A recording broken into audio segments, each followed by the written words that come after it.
you can either believe that numbers objectively exist and are real, or that time objectively exists and is real, but not both at the same time.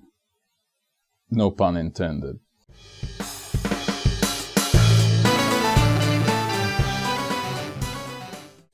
Greetings, this is Eugene the Philosopher, the greatest living philosopher after the unfortunate passing of Quentin Robert de Nameland, who has been the greatest living philosopher before me. I wish to talk about numbers in this video. So, from the standpoint of the will to power, numbers correspond to the feeling of the process of collision, of comparison, with an appropriate intuitive feeling of domination, or rather perception rather than a feeling, of domination or submission, vice versa, right? One thing is bigger than the other, roughly speaking. And the actual numbers that we may use to describe this process are only a vulgar attempt at post hoc objectifying, you might say. It's an element of a metaphysical realism, or an idealism. That is, if we consider some metaphysical entities being more real than real, kudos if you get the reference to one of my previous videos. So, usually most of the numbers, actually all of the numbers, especially in like the current mathematical theory, they are obtained through recurrence relation, alright? We only really need numbers 1 and 2 to produce all the other numbers. Actually, like in a proper modern mathematical theory, like the theory of numbers, we only really need numbers 0 and 1. But I'm not going to even talk about the number 0, but here I'm going to somewhat simplify the process and talk about the numbers 1 and 2, from which, again, we can actually derive every other number through their summation, essentially, right? And I'm not going to talk about negative numbers and all the other variety of numbers. We'll see that even the very basics of the number theory, so to speak, lacks at the very least. Okay? So yeah, the recurrent relation, so let's say 1 plus 1 equals 2, 2 plus 1 equals 3, etc., right? That sort of relation. You can produce all the numbers from it. But let's consider the 1 plus 1 equals 2 first, right? The very simple one. So I would say that the very notion of a number contains many implicit assumptions which people rarely recognize and acknowledge, all right? And the crucial assumptions are, first, that objects exist. Objects, not even numbers, right? And the second one is that identical objects exist, all right? So, strictly speaking, these assumptions are false. There is never two identical electrons, for example, simply because they can't occupy the same point in space, right? At the same moment of time. Therefore, they have at least some differences. If we have two electrons, right? One is here, another is here. Those are different electrons, right? They don't occupy the same point in space at the same moment in time. Therefore, they are different, fundamentally speaking.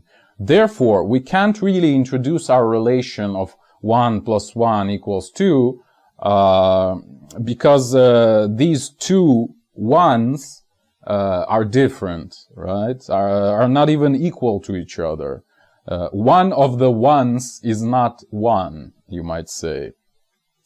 Moreover, even one electron on its own is not identical to itself. For example, like it is moving, let's say, which means that at different moments of time, this electron occupies different points in space. So we can no longer say that the electron at this moment in time is equal to the electron at that other moment in time, because again, there are differences between them, right? They occupy different positions. So even the number 1 itself can't be introduced following from that. The electron is not equal to itself a second later, so it cannot be sublimated into this solid, formless symbol of 1, okay? But you might say, well, it's all good and well, and yeah, I understand your fundamental skepticism, Mr. Philosopher, but what about the, like, how do we use numbers? Why do they seem to apply really well to the universe, right? And here I wish to, again, get to the roots of this idea that numbers actually apply to the universe, and why specifically. So Francis Bacon, for example, and I gave this example many times, I think, on this channel in various videos, but here I'll just repeat it. So Francis Bacon was one of the fathers of the modern empirical method, right? And science in general, you might say. So what he said, essentially, was that God exists. Noted. This is very important, actually. And God has created the universe using the language of mathematics. And therefore, well, firstly, we can understand the universe using the language of mathematics, right? Because it was used when it was created in the first place by God, right? According to Bacon, I mean. And therefore, we can also learn more about the Creator himself through studying the creation in the language that was used for the creation thereof, which is mathematics, right? The numbers. So by application of the mathematics to the world, we can study the world and by proxy the creator of the world, right? That was the logic of Francis Bacon, and it's perfectly sound, you might say.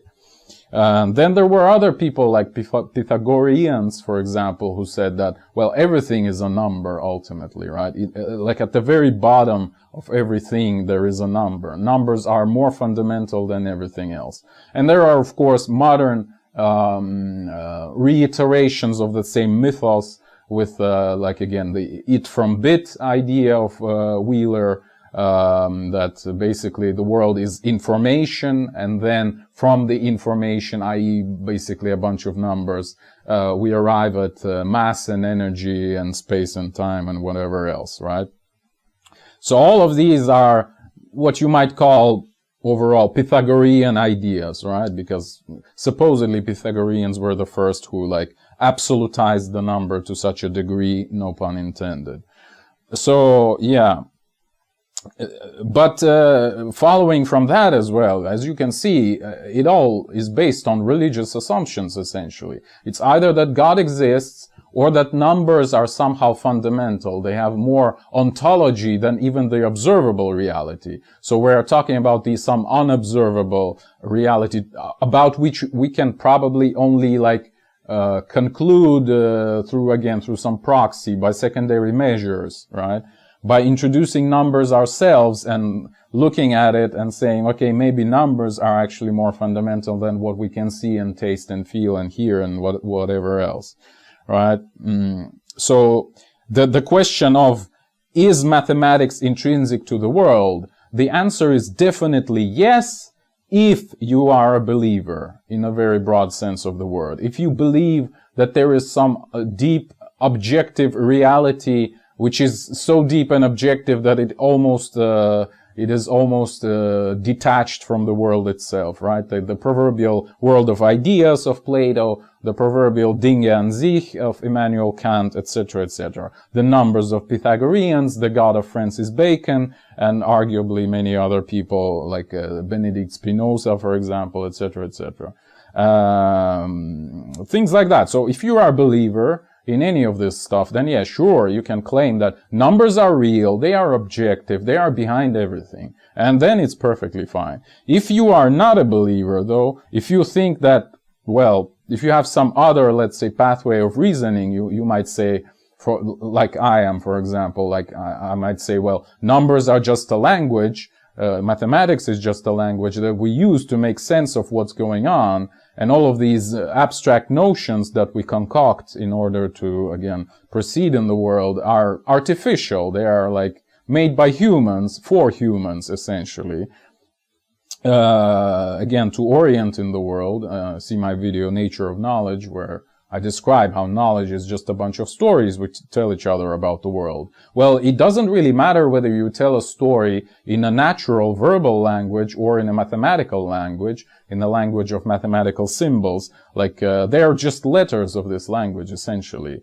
Like, again, and the mathematical language is actually arguably a more limited one than the usual verbal language. And I gave you this example again a couple of times before, where I make a strong claim that you can reformulate any, and I repeat any, mathematical statement, like mathematical equation or a formula or whatever, any statement like that, in a natural verbal language. It might, if the formula is complicated, yes, it might be very complex, like the statement you will make with a verbal language. It might take a few paragraphs or even a few pages, or even like, I don't know, a whole chapter of a book, all right?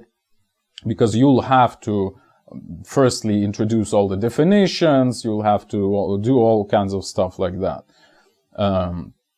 But yeah, overall, the natural language, the verbal language, is more broad with respect to the mathematical one. Mathematical language is actually a very specialized language for a very narrow array of things that we observe.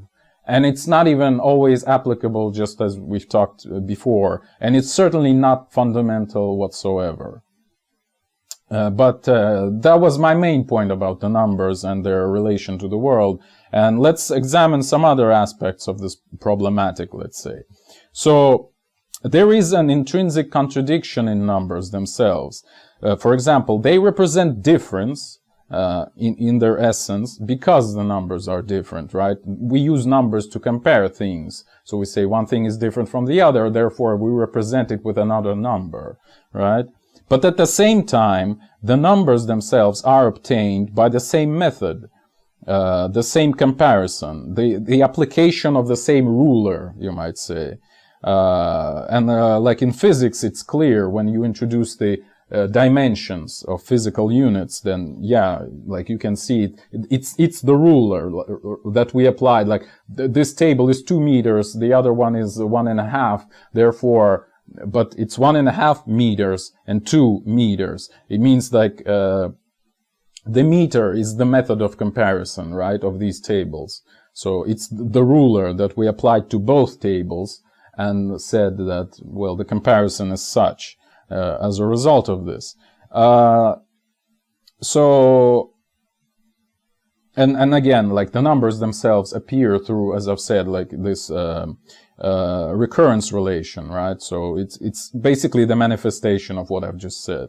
It's the application of the same method to acquire all the array of data using the same method. So again, returning to my point, there is a contradiction between the differences in numbers and similarity between numbers, or between the method of the acquisition thereof, right?